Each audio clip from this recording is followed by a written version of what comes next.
Hello, friends. My name is John, and over the last 7 years or so, in an effort to grow my soul and to connect with my true self and with God, I've tried out all kinds of different prayer practices, both from within the Christian mystical tradition and from outside the faith.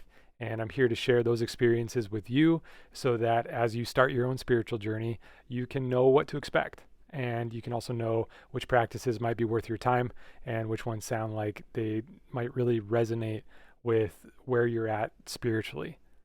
I'd just like to remind you before we start today's video that what I'm reviewing in these reviews is my personal experience of each prayer practice.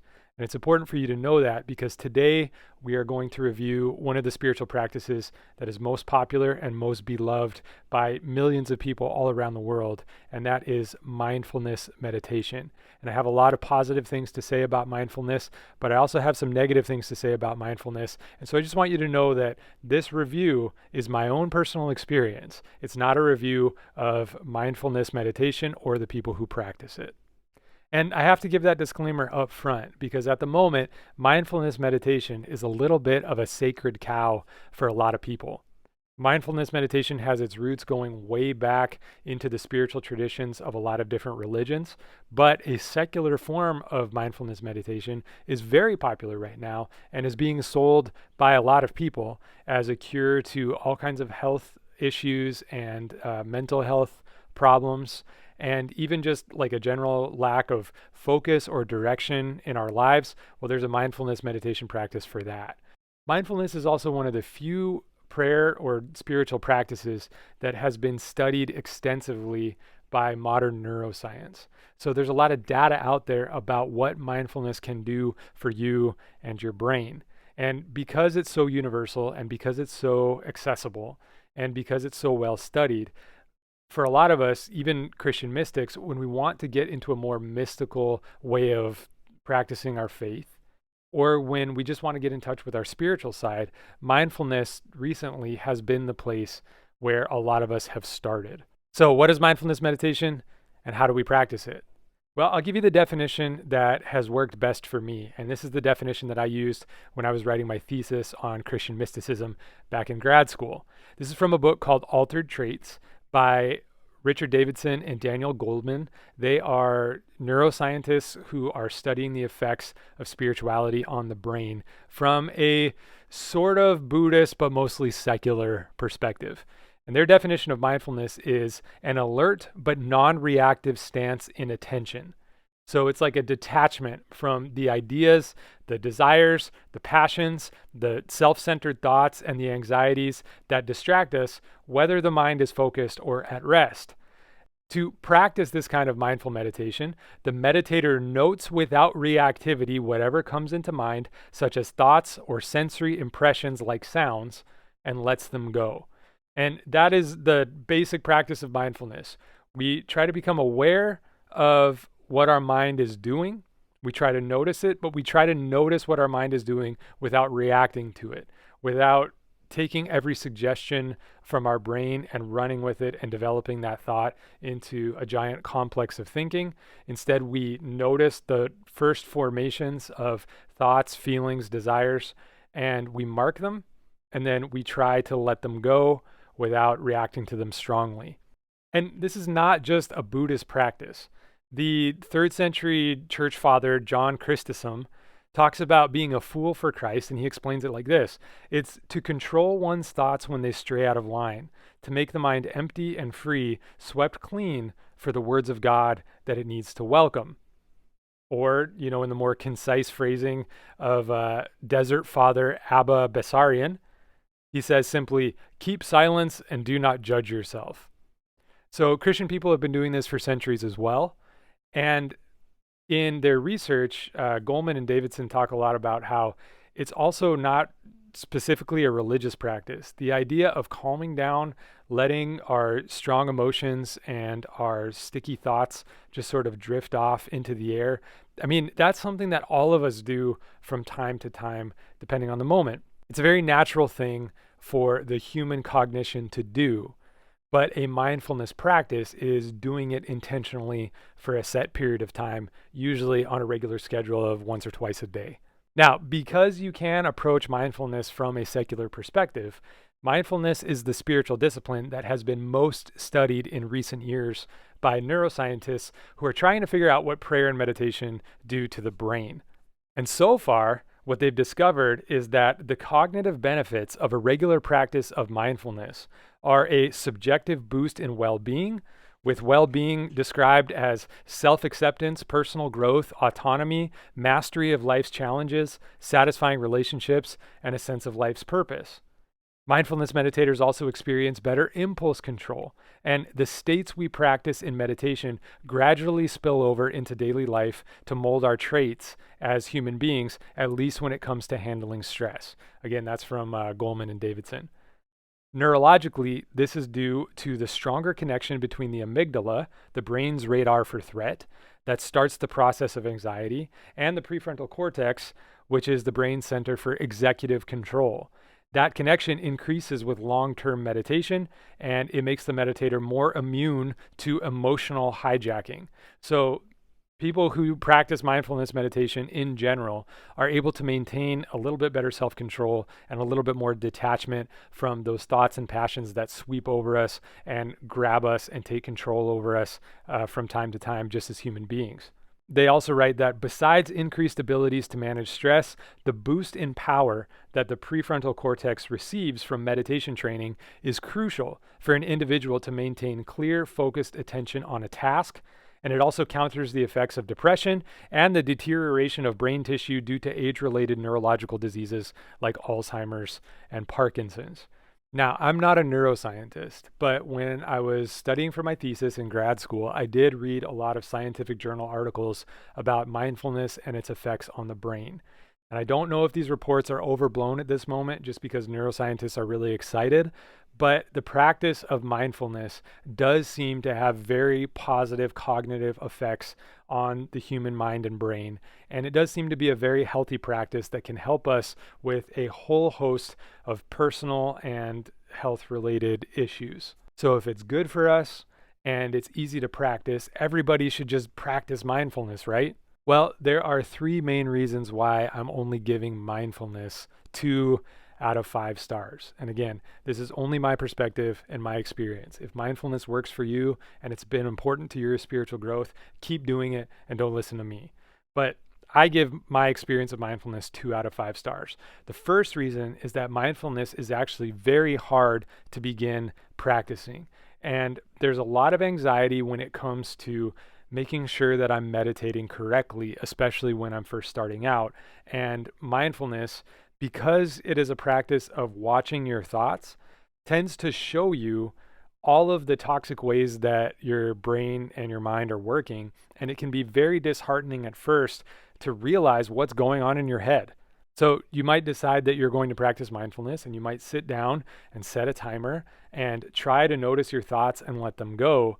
And then all of a sudden there are all these thoughts that are popping up that you have spent your whole life just kind of sweeping under the rug because you don't want to face them. If you're serious about spiritual growth, I mean, that's a good sign because it means you're going to start dealing with some things that are deeper than the way that you live your day-to-day life. But if you're not ready for that and you have this goal in your mind of sitting down and meditating and achieving like a perfect state of mental calm, man, that first experience of mindfulness can be very jarring. And a lot of people who I know who have tried it for the first time have immediately decided like, oh, meditation is not for me because their first attempts at mindfulness did not go well. And what doesn't help with that is that the instructions for mindfulness meditation are all over the place. There are some good descriptions of mindfulness meditation from early Buddhist literature. There are some good descriptions from early Christian literature, but most of it is actually based in metaphor. And so I've heard probably 100 different metaphors for mindfulness meditation. One of them would be like imagining your thoughts as a clear blue sky. And then when a new thought begins to form like a cloud, you watch the cloud form and then you watch it disappear without letting it rain on you. And that's a great metaphor for mindfulness meditation once you already know how to do it. But if you have that metaphor in mind when you sit down to your first mindfulness meditation session, You'll probably spend all of your meditation time thinking about that metaphor and wondering whether or not you're actually meditating. Another metaphor that I've heard that's common is to see your thoughts like boats on a river floating down the river, and each thought is a different boat, and you watch them go by without getting on the boat, which again is great once you already know how to do it. And it's a good description of the experience that mindfulness meditators have once they've got some practice in. But if that's your first exposure to mindfulness meditation, again, you're going to spend your whole meditation time thinking about the metaphor and wondering if you're doing it right. One of the old Buddhist ways of thinking about mindfulness meditation is to see your thoughts coming like a man walking towards you in the distance, and then to notice who he is when he gets close, and then to watch him calmly as he walks away. And again, all of these are metaphors for that kind of calm, non judgmental, focused attention that notices the flow of your thoughts without getting tangled up in them. But it is a skill that takes practice. And I find that the metaphors for mindfulness meditation are a description of the practice and not necessarily good as instructions in themselves. So again, it can be hard to find the right instructions and the right metaphor that will help you start to practice mindfulness meditation. And there's a lot of anxiety that comes along with trying to practice mindfulness meditation for the first time. So it is universal and accessible, but it is actually very difficult to do at first. And that's the first reason why I'm giving mindfulness 2 out of 5 stars. The second reason is that once I started practicing mindfulness meditation, I realized that I was much more aware of my thought processes throughout the day. And while during mindfulness meditation, I was practicing watching my thought processes and watching my feelings kind of come and go without getting attached. Later on in the day, I was so painfully aware of what was going on in my mind because I was practicing paying attention to it that I was letting sort of the ups and downs in my thoughts affect my mood and affect the way that I felt about myself. So that might just be what comes with the territory in early stages of mindfulness meditation, but it was a disorienting experience, and it drew my attention constantly to my brain and made me wonder whether or not I was thinking or feeling in healthy and detached ways, and that was something that I was kind of obsessing over all the time.